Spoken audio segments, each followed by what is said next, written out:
Hearing that guitar sound, it was like heaven. It became an obsession.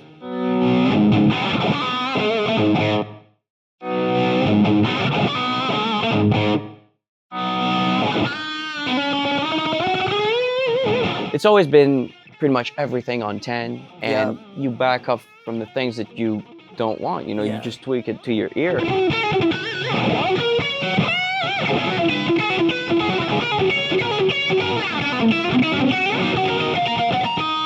It's all about the passion. I mean, if you're really passionate about something, just, you know, a lot of people want to learn the guitar and they want to get like too good, too fast. You just learn the songs that you like to listen to.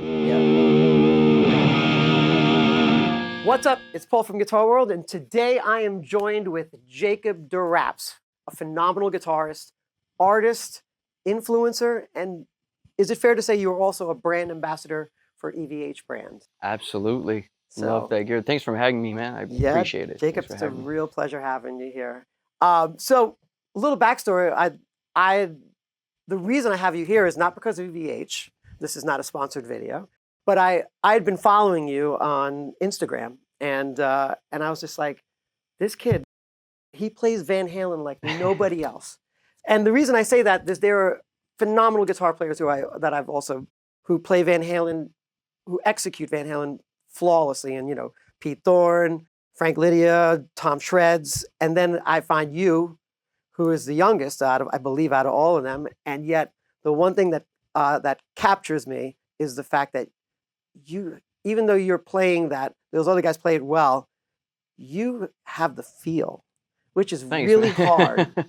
No, I mean, like I was like, well, that's how Eddie would play it. So tell me a little bit about that. Like, how did you, where and when did you discover Eddie as growing up as a guitar player? So I always heard Van Halen since I was a little kid, everywhere, in the house, in the car.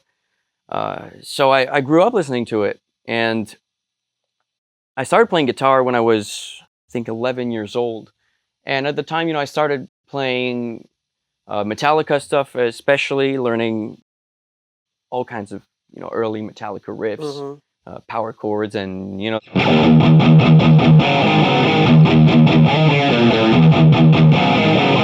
stuff, you know, Fade to Black and all the early albums. And eventually I discovered Randy Rhoads. And it kind of took me away from metal, because I like Metallica, so this is Megadeth. All before Van Halen.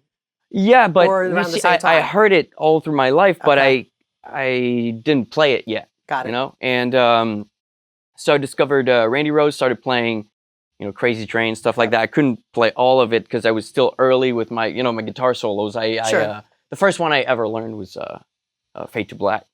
That was the first solo I ever learned. And then, yeah, so Crazy Train. And eventually, a couple of years later, I think maybe 1 year into playing guitar, I'm just scrolling down the library, music library on the computer, my dad's computer. I'm looking for stuff to play, basically. Yeah. And I just stumbled across Van Halen, started playing, because, you know, I saw the name. I was like, I know that band. I remember that band, you know. And so I knew a couple songs, so I started playing these songs. I'm like, holy shit, that sounds amazing. Some of the Sammy stuff and some of the DLR stuff. And then scroll further down, find the first album, start playing that. And I just remember hearing the tone. Yeah. Which, that's what really caught my ear. Hearing that guitar sound, it was like heaven. It became an obsession. So which tone was the one that kind of caught your ear, from a particular album or a particular first song? album. First album. And the songwriting and the groove and the whole band. Just, I think everyone in that band is really important to the sound. They all have something very, very unique. All of them. Yep. And that's what makes the sound of the band. But that guitar sound, and when I heard I'm the One, that changed everything for me. I was, okay, I got to sound like that. I got to play like that. I got to learn every Van Halen song. And so that's where that journey started for me. I just became obsessed with it. can you give me an example just to show us something like a Van Halen type of thing? Yeah, like, for example? sure. Yeah, for sure. I'm the one of my favorites.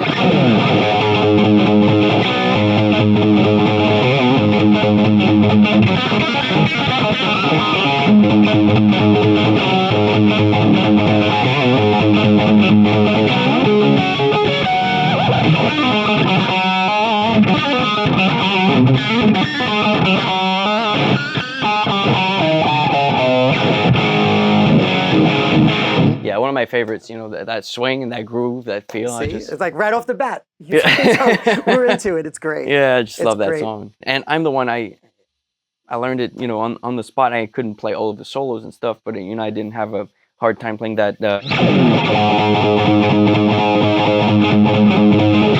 You know, essentially it's just...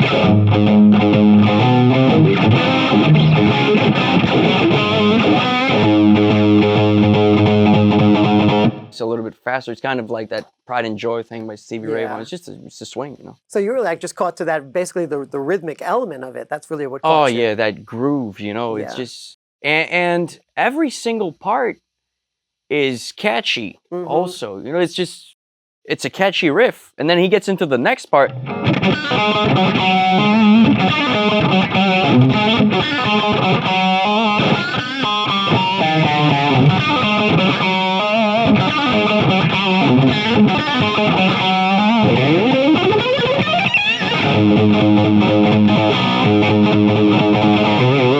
So, I mean, every single part is interesting. Like I said, you've seen very studied in it. And I really love the fact that you pick up on all this small nuance too, which is really cool.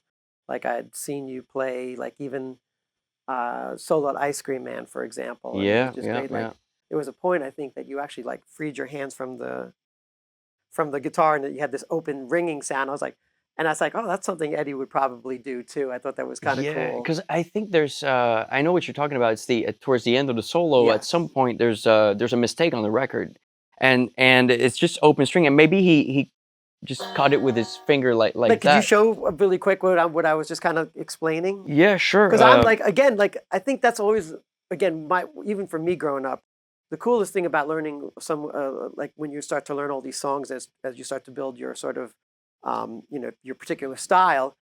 The funny thing is you tend to, like for me, when I would say learn Jimmy Page or Led Zeppelin, I copied the mistakes too, because that was the coolest part. And, exactly. So it's happening after that tremolo picking part.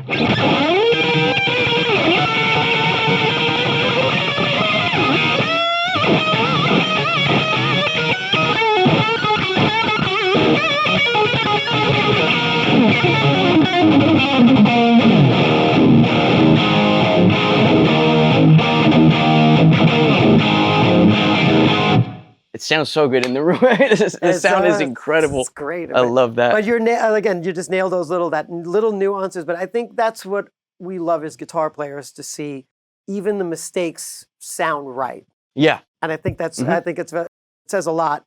Yeah. And I think, again, seeing some it makes it alive, you know. It makes it that fire, just so much feeling, and you don't expect to hear that, and then you hear that out of nowhere, and it's just, there's a lot of emotion in AI that. can't replicate that. For sure. Yeah, exactly. I think that's so cool. Mm-hmm.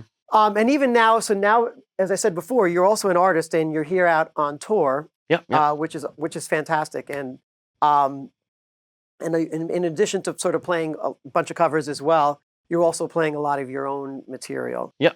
And you know, and I can hear a lot of in the material that a little bit of that Van Halen influence. Absolutely. But even though I wouldn't say it's copied or borrowed, but again, you have there's a bit of you've sort of made it your own, which I think is kind of cool. Thanks. Yeah. Like I agree. Yeah. There's a certain song that I think you were playing that I kind of caught has a little bit of Dance the Night Away. That's Last Fall, one of my favorites. Yeah. I could do that. Yeah, please. Yeah, for sure. It's one of my favorite riffs. It's got that. It's very catchy. Yeah, and summer feel to it. It's just...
That's fantastic. Wow. Yeah, it's great. It's like, to me, again, you have really, like, there's a lot of guys who can play Van Halen stuff, but you have somehow gracefully incorporated it into your own sort of playing style and really just made it your own. I think goes a long way. Yeah, I mean, it's what I love, so I don't try to hide it too. I mean, Yeah. I think it's fantastic that You've embraced it. yeah, absolutely. Fantastic. I love that. So if I can have that influence in my music, I'm happy about it. That's cool. I think it's cool. And the other thing that I think that I'm a real big fan of the fact is that, compared to so many of other guitars that are out there, they tend to play with a lot of ambience, a lot of reverb, delays, and stuff like that. But your guitar sound is so raw and, for lack of a better word, naked. Yeah, and completely. It's sort of completely. like I mean, you're on plug tour. straight in, You're and straight into yeah. the 59 stage series of 20 watt. Yeah, SV20. Yeah, SV20. SV20 head, and it's just it's completely stocked. It's fully cranked. Yeah, and, completely stock. If you just look at his settings, it's just it's right there. I mean, people ask for the settings. I mean, you got it right there if you want. I mean, I'm always kind of tweaking them a little bit depending on the guitar. The venue, right? And so because a lot of people ask the settings, and I'm like, well, it's always been pretty much everything on 10, and you back up from the things that you don't want. You just tweak it to your ear, and so that's pretty much how I run every Marshall. It's amazing. Yeah. It's a bit of a throwback. I don't think there's as many players who do what you are doing as far as the way they, playing live. And plus, again, it's pretty hard considering some venues won't let you crank it up this loud. And it's completely, it's a bit of a lost art. It's a completely different setup than people are used to these days. It's one channel, and you can go from.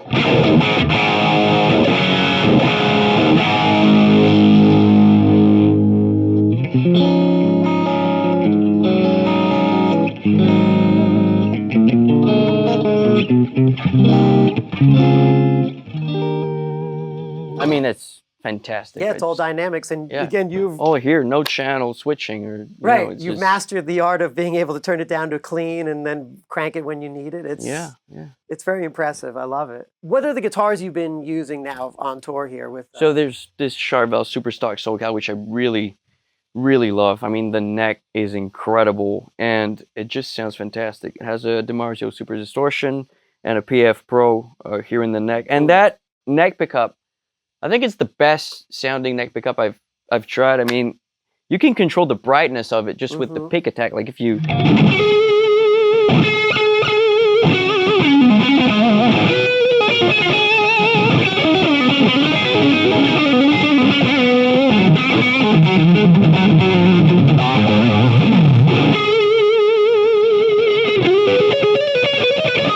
like if I'm really, really smooth with it, it's gonna sound a lot more like woolly. Yeah.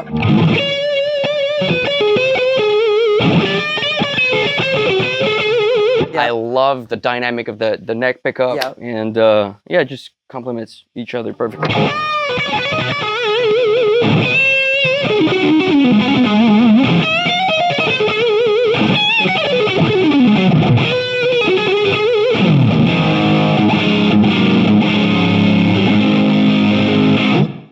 Yeah, it's amazing to hear you hear just the difference between the neck and the bridge. You just by simple using the volume control, switching pickups, it's just you can get really so many tones out of it. Yeah. I just love it. Like there's nothing really hiding you from anything. It's just you're pretty much. It's so dry, right? Yeah, right now, but I love it. I love that sound. You can hear every little detail. So tell me a little bit about some of. I mean, obviously there's the Van Halen influence, and you touched on Randy. His songwriting was just fantastic, and he could do some party riffs too, some fun, like Crazy Train and Steal Away the Night and that kind of stuff. Flying High Again. Sure. Well, you always had that really. What I always took from Randy, I always loved was the fact that he did inject a lot of that classical bit, but then he would also intermingle a lot of blues pentatonics within. He always made that sort of those two worlds. He sort of blended them together in his style, and it seemed to have worked. Did you have a hard time, as growing up, having to kind of rearrange your brain to learn that kind of stuff, or was it more intuitive for someone like you? Well, Randy came a little bit before Eddie for me. Of course, when I started playing Randy stuff, I had a hard time because I just came from more of the Metallica, Megadeth, or more modern metal also world. And then I just gravitated to hard rock and old school metal stuff. And that was just, I was blown away with the songwriting and the groove and the sound to the tone, you know. And I just thought it was more intricate than just the thrash metal music, which I still really, really love to this day. Like, but it was melodic, like stuff like Crazy Train. I mean, I just love that riff, you know. It's so happy and melodic and dancey and groovy, you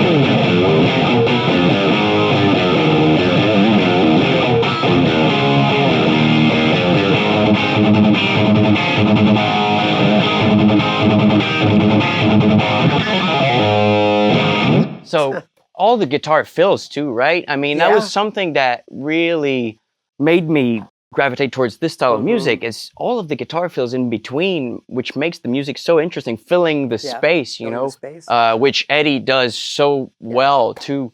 So that's why I just gravitated more towards that kind of thing. I think that's what kind of makes me, you know, zone in on how you play. I love that, because the fact that I always loved the fact, what I love always about Eddie's playing was that he always went for it. He went for it. Like he always found a way to fill that space. And, and I see that in the way you sort of tackle some of these songs. Even if it's not in the song, you're still filling the space, but also in the sort of in the style of it, which is kind of cool.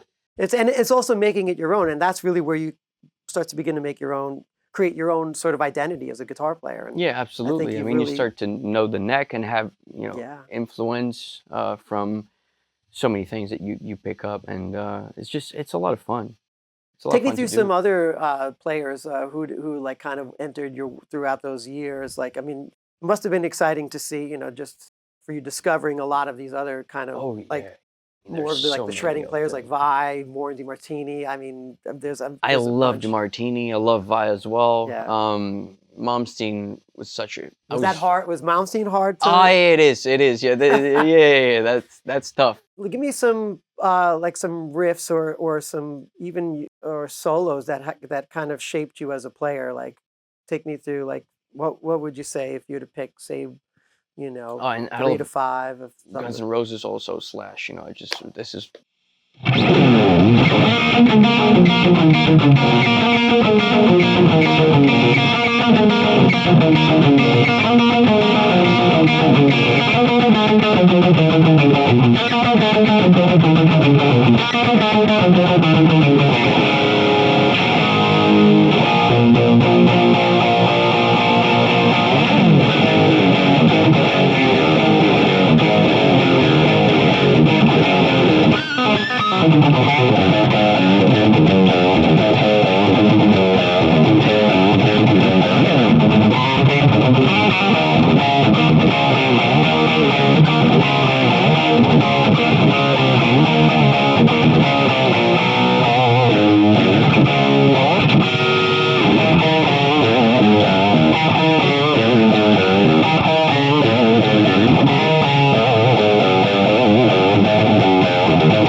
That's great.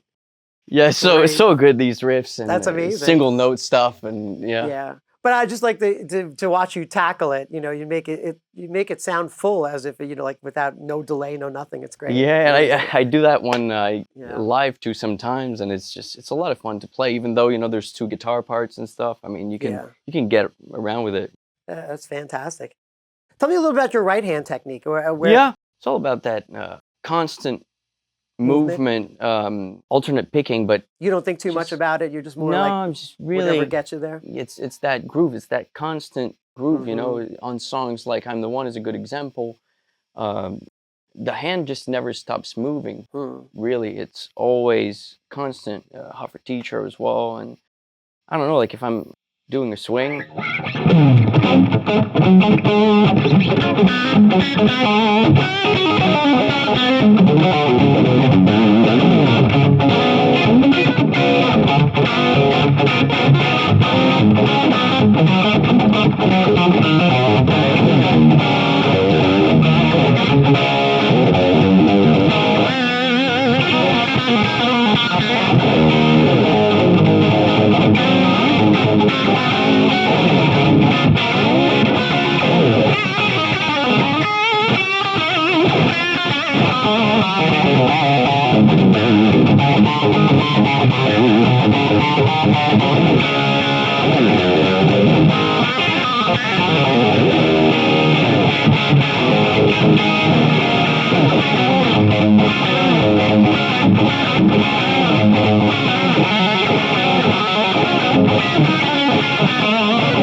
Anyway, so always that constant movement. You got that swing. It's great. Yeah. That's really, it's fun really to do. great. It's all about the groove and the rhythm, you know? Yeah. Oh, it's amazing. It's the rhythm in the lead playing, which makes it interesting, and you can...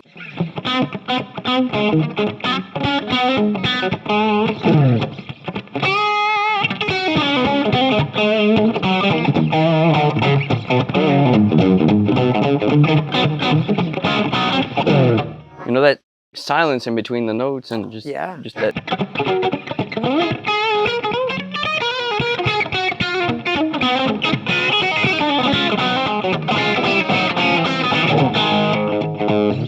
Yeah, you're like constantly keeping time with whatever you're playing. Exactly. I'm trying to do that. I know in your band, you're also the singer. Yep. You're also the driver. Oh yeah. I'm the driver. And among a bunch of other things, you know, principal songwriter, and so all these things. Yeah, I mixed the entire last album as well, you know, and produced the album, and I mean, we're into your second album. This is your second album that you're touring with, which is the name Viva Rock and Roll. Viva Rock and Roll. Yeah. Of course it is. Yep. Fantastic. So tell me a little bit, like the being all these things. Is it hard? Is it stressful? Like, how do you reconcile all these things, like a day in the life of Jacob Deraps? It's definitely hard and stressful and a bit of a learning curve. You know, it's time consuming, I would say. But, you know, I'm passionate about what I do. Yeah. And I love doing it, and I love doing more, and I love learning more. If that's what it takes to make it happen, and that's what it takes these days, then I'm willing to do it. And I'm doing it, and I'm, you know, busting my ass off, you know, just trying to make music for a living. And I love what I'm doing. I really do. Like, as far as playing guitar, mixing music, creating, recording, and sometimes it's a pain. Sometimes because you're doing everything, and you have. Do you get like the your positive own input. Encouragement, like feedback from? Where do you get that? Exactly. It's kind of hard to find that because, you know, I'm the only one working on it, and my drummer Josh also, my partner, who's, you know, we write songs together, and he's great at that too. So I go back and forth with him, and my manager, I trust him a lot, so I like to have his input on stuff. Sometimes I'm convinced, you know, myself though, okay, this is good, and I know, you know, what I want on certain songs, arrangements and sounds and stuff like that. But it's very time consuming to get to the final product. Sure. Because you're doing everything, and sometimes you have to go back and deconstruct what you did and start from the bottom, or maybe re-record something, or, you know, if you have a big studio and a producer and someone who's taking care of the mixing, you know, an engineer and placing the mics and stuff. I mean, that's all time that, you know, you have to put in to make it work. So it's like I said, I love doing it, so it's not really a problem. Yeah. Yeah. Do you ever get in the way of yourself? You know what it was back then, the producer's job was to put someone, you know, in a direction. Right. And if you don't have that direction, then you can get lost into way too many things. And I try not to do that. You know, I like simple stuff, you know, power trio, guitar, bass, drums, live. Our new album sounds like it was recorded live because I mean it's very minimalist approach, you know, it's that setup basically. Yeah. It's that kind of setup and a little bit of reverb, live drums, no sample, live vocals, hundreds of takes. You know what I mean? Yeah, of course. Like that's the way that I like to do it. And it's time consuming, but I know what I want. That's great. And I go for it and for it until I'm happy, not until it's perfect, because it's never going to be perfect. I don't think the mix is perfect, but I listen to it and I hear something. I hear a product, I hear a vibe, an energy, and to me, that's about capturing the performance. That's what it's all about. Yeah, exactly. The performance, the feel. Yeah. Yeah. When did you decide that maybe, like, you know, like obviously you're singing? Did you ever thought about like maybe I need to get a singer, or is this like, let me cut that out? I'm just gonna take out just to handle this myself. Yeah, I've always wanted a singer, you know, to be honest, you know. But I started singing when I was 16. I couldn't really find a singer my age who wanted to do it and who could really do it. Right. And I figured, well, might as well try it, you know. Yeah. And I tried, and I was surprised. You know, I think I'm doing fairly well. In the hopes that maybe, like, if someone notices you, would there be a dream collaboration that you'd love to be a part of? Oh man, there's so many. I mean, there's so many. All these bands, you know, from the 70s and 80s. If I get like one solo on a new album or something, I'd be really, really happy. I mean, it could be AC/DC, Guns N' Roses, Whitesnake, Rat, whatever. I mean, you name it. All these great bands, I love them. David Lee Roth, you know, or you know, any of these guys. That's fantastic. Yeah, it just be great. That's awesome. What other guitars do you have on tour? Yeah, so I have this one. I have the EVH Bumblebee Stripe Series model, which is might be my favorite guitar. There's something about the neck. It's just perfect. Feels right. It's really perfect. And the humbucker also is my favorite. The Wolfgang humbucker is my favorite. Yeah. For the bridge, I mean, nothing beats it. I mean, it's just perfect. It's perfectly balanced. That low end is tight and articulate, and the mids are so present and just it's fantastic. And I have a EVH Wolfgang special tom with just a fixed bridge model. Okay. Yeah, great guitar, great guitar. Love the neck and just fantastic guitars. And what are you using? I know that you're using a pedal board, but I it's do. very, very basic too. It's very basic. Yeah. I actually use it mostly for the tuner.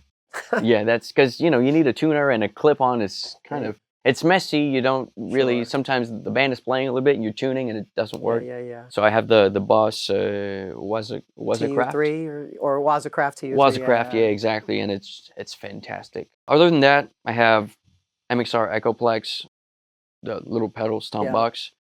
I have a Wazacraft chorus that I started using, which is incredible. Incredible.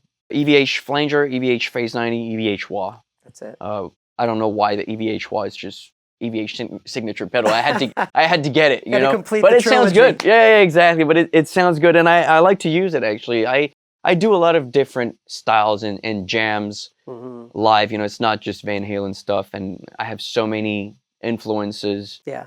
And I like to use it sometimes for some jams. It's just different tones, you know. It's fun. Any particular song that you've been playing live that's been that comes across as challenging for you? Well, they're all a little bit challenging. Some of my stuff, some of the Van Halen stuff, like I play Hot for Teacher while singing. Yeah, I don't know how you do that. Yeah, and it's fun to do. I mean, especially because you got to go from, you know, full blown out to that. Yeah, like here you do that.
Yeah,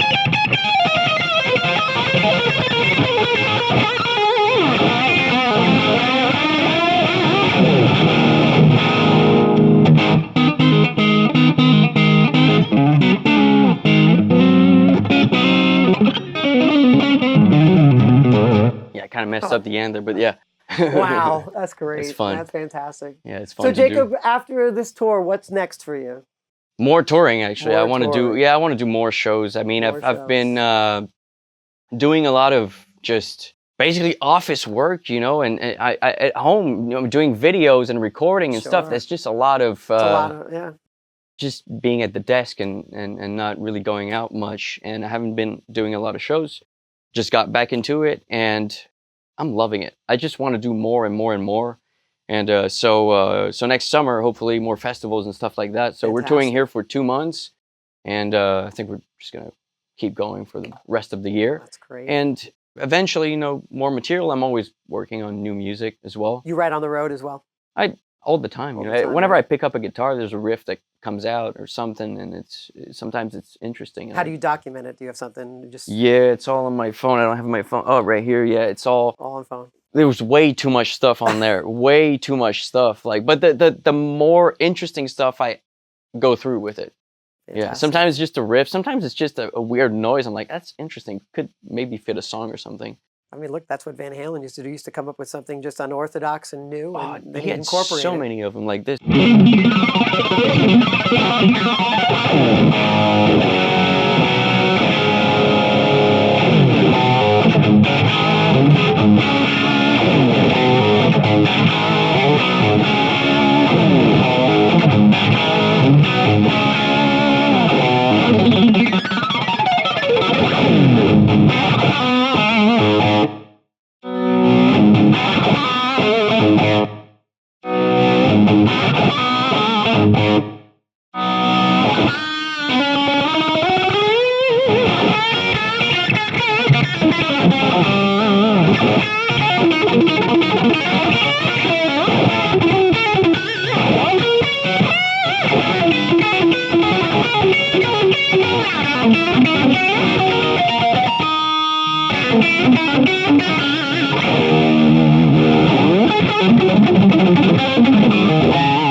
Oh man, I just love that sound. It's so inspiring to play with. It's just, Fantastic. I'm getting comfortable now. That's great. Listen, I love it.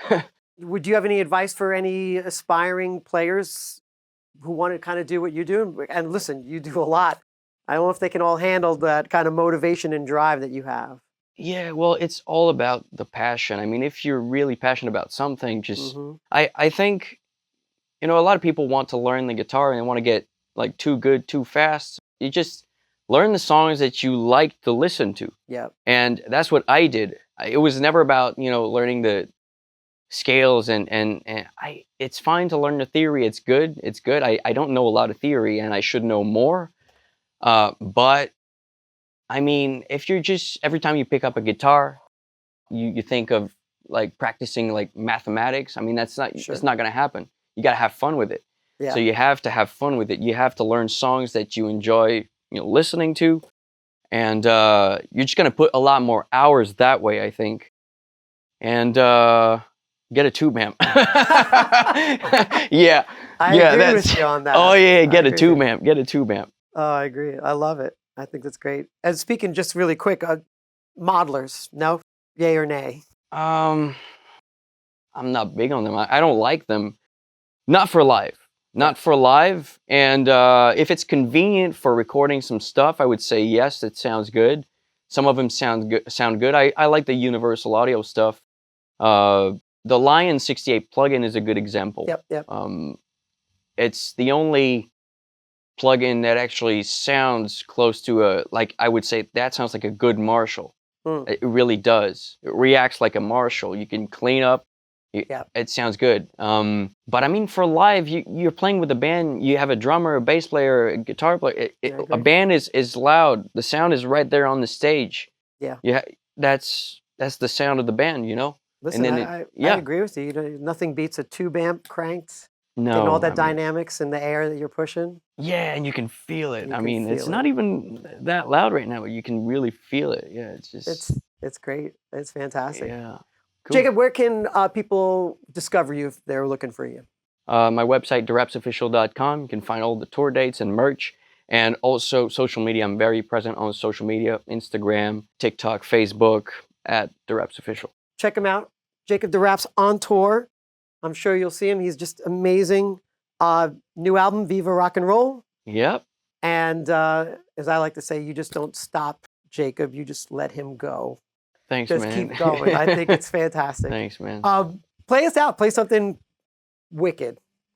Viva Rock and Roll. Yeah? Yeah, I like that one. I like the riff. Is kind of cool.